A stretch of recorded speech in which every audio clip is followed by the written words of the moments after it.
Welcome to Brainish English Stories. Part 1. A long time ago, a man called Hamish lived in a town by the sea in Scotland. He and his wife, Catriona, lived happily in a small white house. Hamish was a fisherman and he went out to sea in his boat every day. He usually caught a lot of fish and Catriona sold them at the fish market. One day Hamish was out at sea. It was late in the afternoon and it was time to go home. He started pulling his net out of the water. The net is very heavy today, he thought happily. Lots of fish. When he pulled the net onto his boat, he saw a wooden box. He was very surprised. He opened the wooden box and found a little baby boy inside. "Oh, a baby boy," he cried. "This is wonderful. We don't have any children and Catriona will be very happy. She loves babies." He went back home and showed Catriona the baby boy. "Oh, Hamish, what good luck," said Catriona happily. "What a good-looking baby. We must keep this child and look after him. Let's call him Callum." "Yes," said Hamish, "I like the name Callum. He's our son now. We'll look after him and give him all our love and teach him to fish." Callum grew up and was a kind, friendly boy. He loved Hamish and Catriona and they loved him a lot too. Hamish taught him to fish and he learned quickly. They went out in the boat together every day but not on Sundays. On Sundays, Hamish worked in the garden and Callum went to the port to look at the sailing ships. When Callum was 17, a big sailing ship arrived in the port of the town. It was a beautiful sailing ship. The sails were new and white, and the masts were golden. A tall, good-looking man stood on the deck. He had dark hair and dark eyes, and he was wearing a beautiful black suit. He had balls with spikes in his hands. He was juggling the balls very fast, without hurting his hands on the spikes. Callum watched the juggler with great interest. Then the juggler got off the ship and continued juggling the balls in the air. "Do you like juggling, Callum?" asked the juggler. Callum was surprised that the juggler knew his name. "Oh, yes," Callum said. "It's wonderful. Do you want to become a juggler too?" "Yes, I do," said Callum, smiling at the juggler. "I want to learn how to juggle those balls. It must be difficult." "Very well," said the juggler. "Take me to your parents. I want to talk to them." Callum took the juggler to his little house by the sea. "Father, mother," said Callum, "this man wants to talk to you." Hamish and Catriona were happy to meet the juggler. "We love Callum dearly," said Hamish.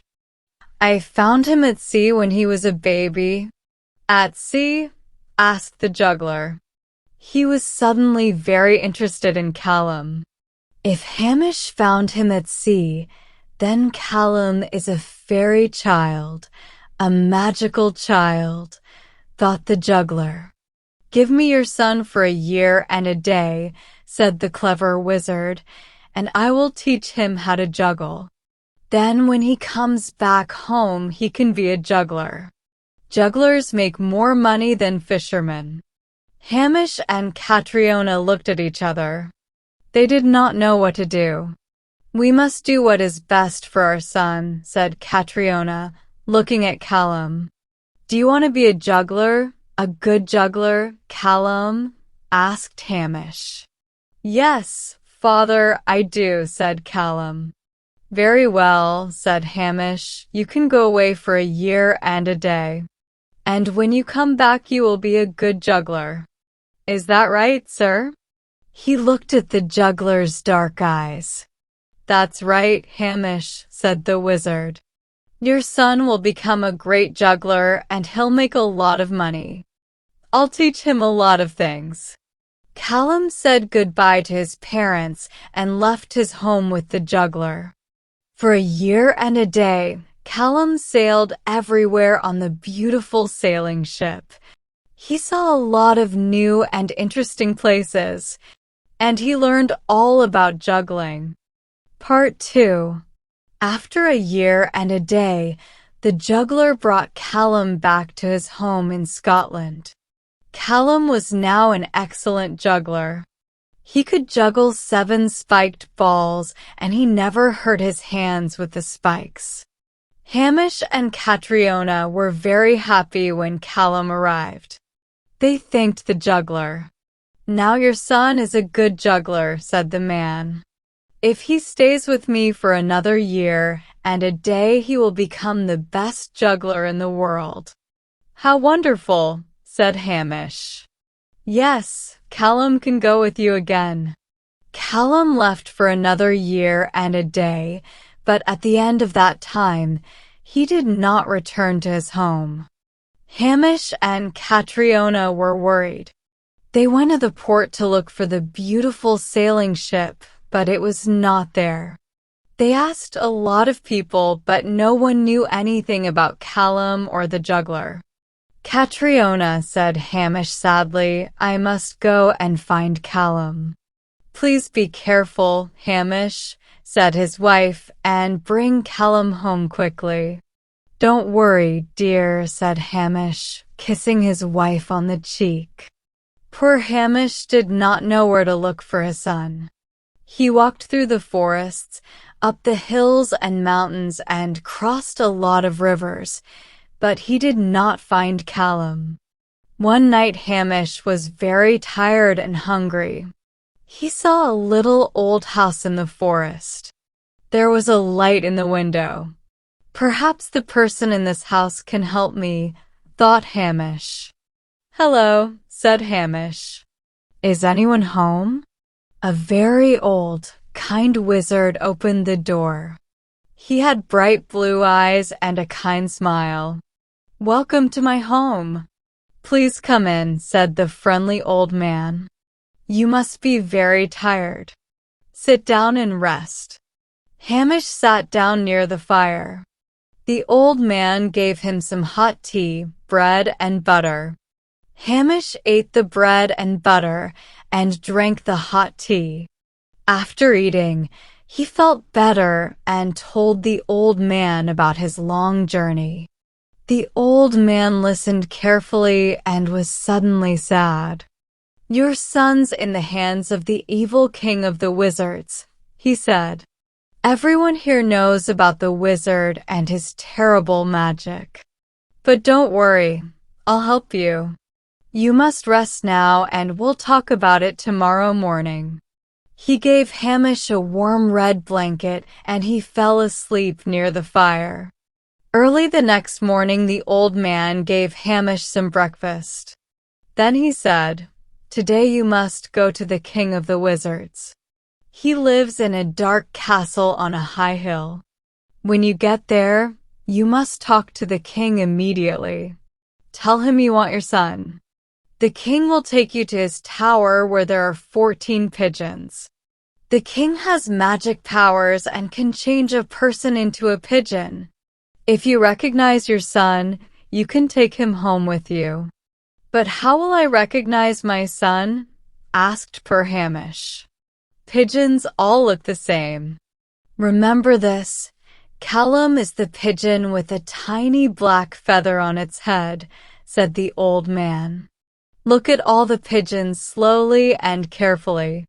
Then choose that one and you'll have your son again." "You're a good friend," said Hamish to the kind old man. "Thank you for your help.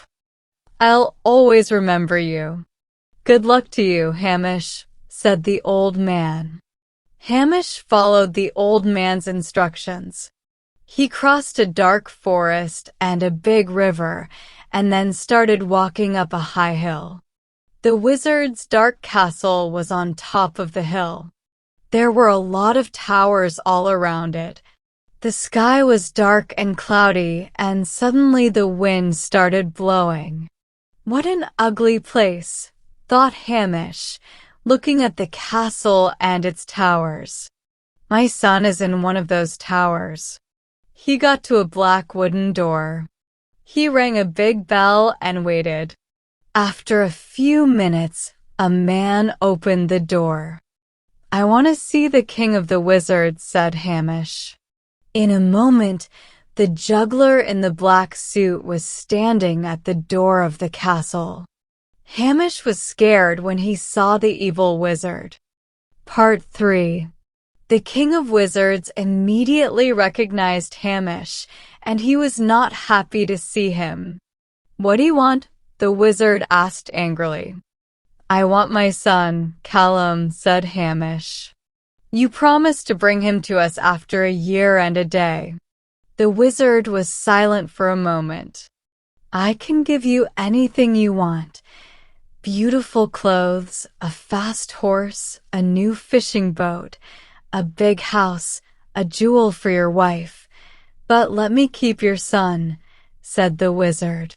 "All these presents are nothing to me and my wife," said Hamish. "We want our son, Callum." "You're foolish," said the clever wizard. "You can do a lot of things with a new boat or a fast horse. And your wife will be happy with a big diamond." "I don't want your presents," said Hamish angrily. "I want my son, now." "You're very foolish, Hamish," said the wizard. "Take all the presents you want, but leave your son here with me." "Never," cried Hamish. "I want my son immediately." The wizard looked at Hamish with his cold, evil eyes and started laughing. "Follow me to the tower," he said, laughing. They climbed the steps up to a dark tower. In the tower, there were 14 pigeons. "Now, Hamish," said the wizard, "choose the right pigeon, and you can have your son, Callum." "This fisherman will never choose the right pigeon," thought the wizard, "and his son will always be mine." Hamish walked around the tower and looked at all the pigeons carefully. Then he saw one with a tiny black feather on its head. "I'll choose this pigeon with the tiny black feather on its head," Hamish said. Suddenly Callum was standing in front of his father. "Father," said Callum happily. The wizard was very angry and cried, "Get out of here. One day I'll come back." Hamish and Callum ran down the dark stairs and out of the castle. Then they ran down the hill and into the forest. They stopped at the old man's house in the forest and thanked him. Then they went home. Catriona was very happy when she saw Hamish and Callum. She could not believe her eyes. "Callum, my dear boy," she said. "I'm very happy to see you." "Thank you for bringing him home, Hamish." "Oh, Mother," said Callum, "I don't want to go away anymore. I want to work here in my town. Now I'm the best juggler in the world. The King of the Wizards taught me a lot of magic tricks. People will come to see me." Callum became the town juggler and magician. The people in town always enjoyed his tricks and his juggling. His hands moved very fast and everyone was surprised. People from his town and other towns came to see him. The children liked Callum a lot. He became famous and made a lot of money. Now Callum and Hamish only went fishing for fun. The beautiful sailing ship with the big white sails and the golden masts never came to the port again. But on stormy nights, the people of the town told scary stories about the King of the Wizards, who lived in the dark castle on the hill.